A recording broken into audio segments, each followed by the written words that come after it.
Always do it on my own, so I gotta get through it. And the only thing I know is to love what I'm doing. Never give up, never slow, till I finally prove it. Our objective derives the laws of exponent.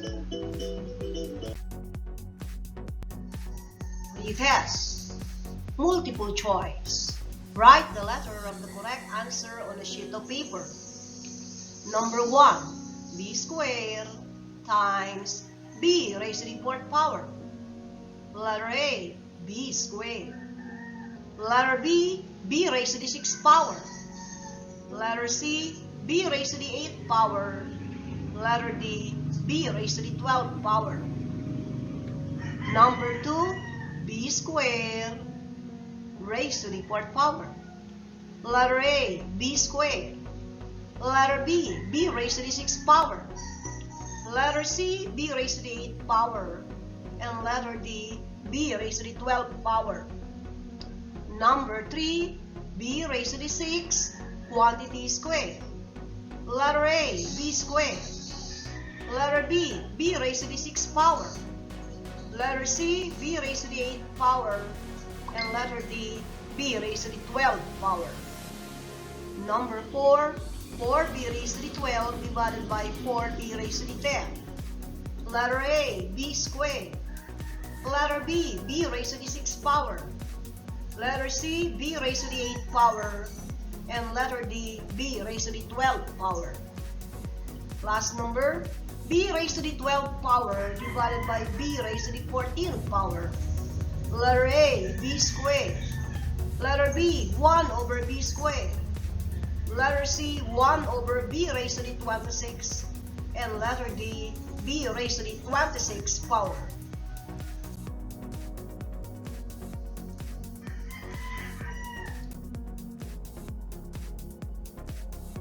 We will now check your answers for our pretest. For number 1, the answer is letter B. For number 2, what is the answer? The answer is letter C. For number 3, what is your answer? The answer is letter D. For number 4, what is the result? The answer is letter A. For the last number, what is the answer? The answer is letter D.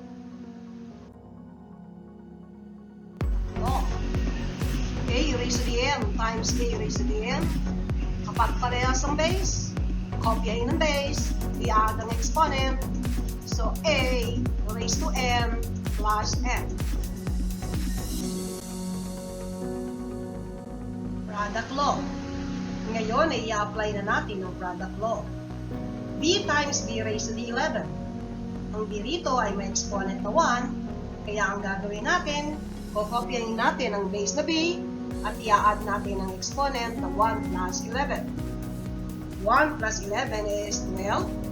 So, ang tamang sagot ay B raised to the 12th power. Problem number 2. B raised to the 5th power times B raised to the 4th power. Kokopyahin natin ang base na B at i-add natin ang exponent na 5 plus 4. 5 plus 4 is 9. So, ang tamang sagot, B raised to the 9th power. Puntahan natin ang number 3. B raised to the 10 times B raised to negative 4. Nakopyahin natin ang base na B at i-add natin ang exponent na 10 plus negative 4. 10 plus negative 4 is positive 6. So, ang tamang sagot ay B raised to the 6th power. Bukod sa paggamit ng tuldok, pwede rin tayong gumamit ng parentheses. This is 2 raised to the 5th times 2. Ang 2 ay may exponent na 1. Copy the base 2 and add the exponent 5 plus 1. 5 plus 1 is 6.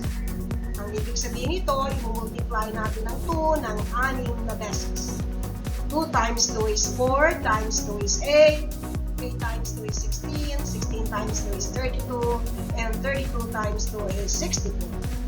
So, yon ang ating tamang sagot. Kasunod na tanong, bilang 5, 3 square times 3 square. Copy the base 3, add the exponent plus 2, 2 plus 2 is 4, that is 3 raised to the 4th power. Multiply natin ang 3 ng 4 na beses. 3 times 3 is 9, 9 times 3 is 27, 27 times 3 is 81. Last number, number 6, 2b times negative 3b. 2 times negative 3 is negative 6. Pagkatapos, ang b ay may exponent na 1, yung kabila rin ay may exponent na 1, so ang magiging tamang sagot ay negative 6b squared. Power of a product law. Product. Nasaan ang product? AB, ito ay product ng A and B. Ang A ay may exponent na 1, ang B ay may exponent na 1, raised to the n power. 1 times n is m, another 1 times n is n. So AB raised to the n power equals A raised to the n, B raised to the n. Product law. AB raised to the n equals A raised to the n, B raised to the n. BC quantity square ay magiging B square C square. BC quantity cube ay magiging B cube C cube. 3CD quantity square, ito ay magiging 3 square C square D square. Kukunin natin ang value ng 3 square. Ang 3 square ay 9. Ito ay magiging 9 C square D square. 2AB raised to the 4. Ang lahat ng base ay magkakaroon ng exponent na 4. 2 raised to the 4, A raised to the 4, B raised to the 4. Ang 2 raised to the 4 ay 16. 16, A raised to the 4, B raised to the 4. Lahat ng base ay magkakaroon ng exponent na 3. Ito ay magiging 5 cube, A cube, B cube. Ang 5 cube ay 5 times 5 times 5. Ito ay 125, A cube, B cube. Power of a power law. Ang ibig sabihin nito, ang given na base ay may exponent na n. At itong base na to ay may exponent uli na m. Kapag ang given ay may exponent at may exponent na sa labas, ang gagawin lamang natin sa exponent ay i-multiply ang exponent. N times m equals m. So A raised to the m.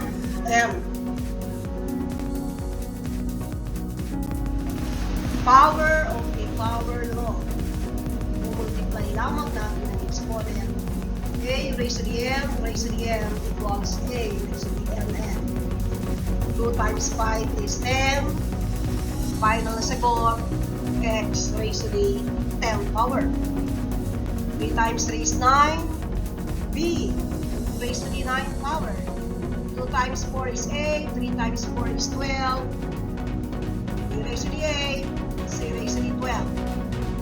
2. Ito ay magiging 2 raised to the 4. 3 times 4 is 12. 1 times 4 is 4. 2 raised to the 4 is 16. 16, A raised to the 12, B raised to the 4th power. Ito ay magiging 5 cube, A cube, 7 times 3 is 21. At ang 5 cube ay 125, A cube, B raised to the 21st power. Quotient rule or quotient law. X raised to the n divided by x raised to the n equals 1 if n equals n. Ito ay nangangahulugan ng exponent ng numerator at exponent ng denominator ay magkaparehas. So n equals n. So kapag magkaparehas, ang exponent ng numerator at exponent ng denominator, automatic na ang magiging sagot ay 1. Bakit magiging 1? So, 7 minus 7 is 0, at kahit na anong number ng exponent ay 0, ito ay magiging 1, maliban na lamang kung ang given ay 0. Problem number 2. 10x raised to the 4th over 10x raised to the 4th. Pareha sila, kaya ang magiging sagot niyan ay 1. Quotient rule or quotient law. Sa example na ito, ang exponent ng numerator ay mas malaki sa denominator, kaya ipa-minus na lamang natin ang exponent. Ito ay magiging x raised to n minus m if the exponent of numerator is greater than the exponent of the denominator.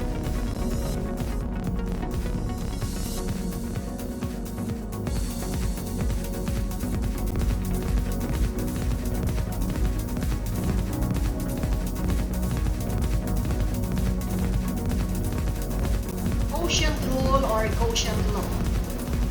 Ngayon ay ima-minus lamang natin yung exponent. X raised to 10 minus 2. 10 minus 2 is 8. Ang final na sagot, x raised to the 8th power.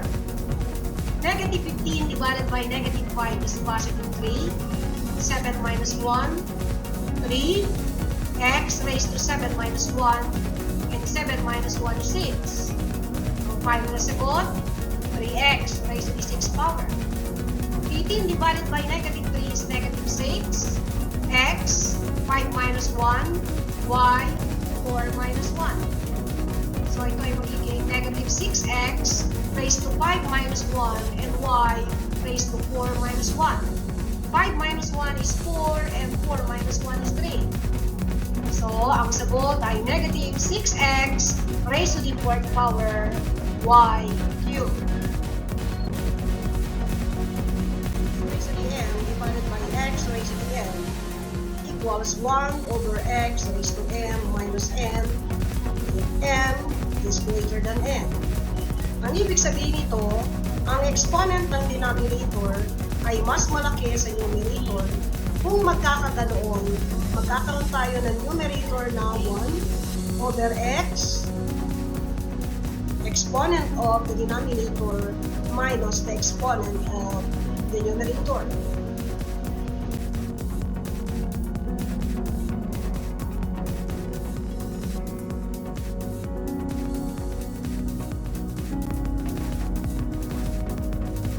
Quotient rule or quotient law. Ngayon naman ay mas malaki ang exponent ng denominator sa numerator. Pag magkakaganito, magkakaroon tayo ng numerator na 1 over 8 minus 2, 8 minus 2 is 6. So ang final sagot, 1 over x raised to the 6. Pareho pa rin ang halimbawa, mas malaki ang exponent ng denominator sa numerator. Magkakaroon ng numerator na 1 over 20 minus 7. 20 minus 7 is 13. 1 over x raised to 13. 21 divided by 7 is 3. 3 over 10 minus 5. X raised to 10 minus 5. So 10 minus 5 is 5. So ang sagot, 3 over x raised to the 5th power. Rules of exponent. Sasagutan natin ang katanungan. Ang una ay divide natin ang negative 25 divided by 5. Ang sagot dito ay negative 5. 7 minus 7 is 0. Makakancel na natin ang x. 10 minus 6 is 4. Mas malaking exponent ang denominator sa numerator. So magiging 10 minus 3 is 7. So, meron tayong sagot na negative 5 y raised to the 4th power and w raised to the 7th power. Ngayon ay gagamitan natin ito ng power of a power. Negative 5 square is 25, 4 times 2 is 8, and 7 times 2 is 14. So we have 25 y raised to the 8 over W raised to the 14th power. Laws of exponent. A raised to the n times A raised to the n equals A raised to the n plus n. Ito ay tinatawag na product law. AB raised to the n equals A raised to the n B raised to the n. Ito ay tinatawag na power of the product law. A raised to the n raised to the n. Ito ay tinatawag na power of the power law. X raised to the n, dahil mula dito hanggang baba ay division, ang lahat na ito ay tinatawag na quotient law.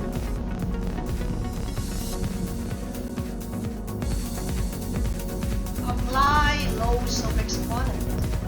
I am giving you time to answer the problem.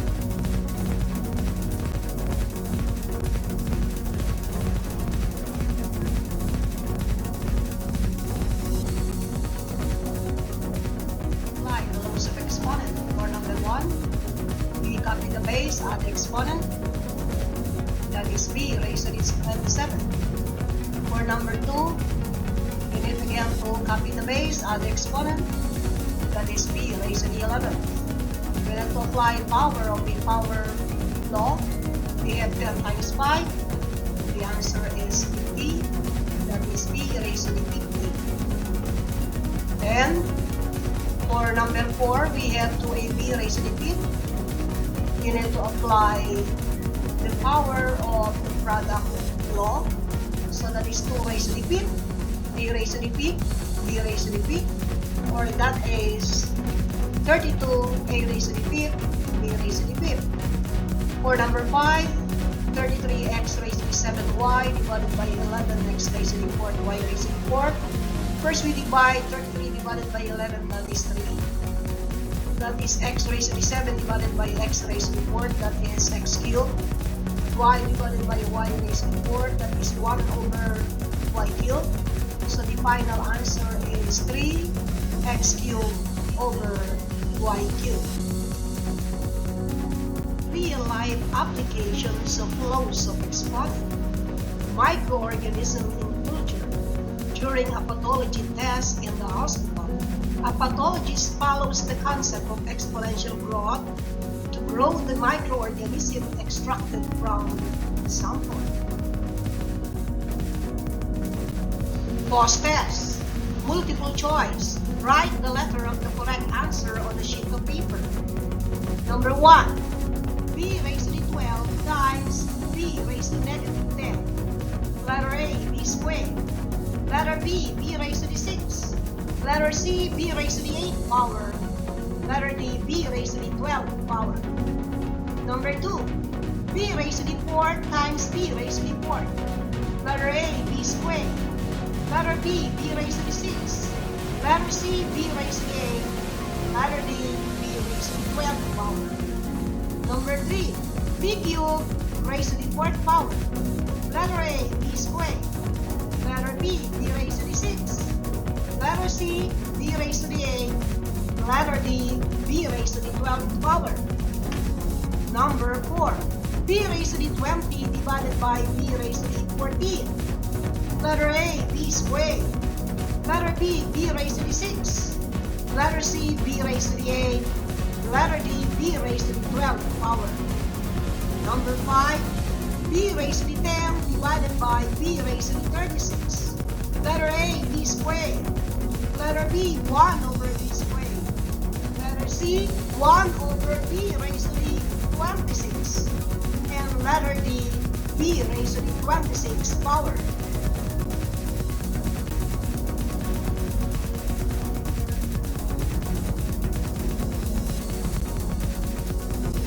Check your answers for our POSTTEST. For number 1, what is the answer? Letter A. How about number 2? What is the answer? Letter C. For number 3, what is the result? Letter D. For number 4, what is the answer? Letter B. And for the last number, what is our answer? Letter C. Very good. Money is in the exponent, and exponent needs to be calculated precisely by length. Lana. Thank you for watching.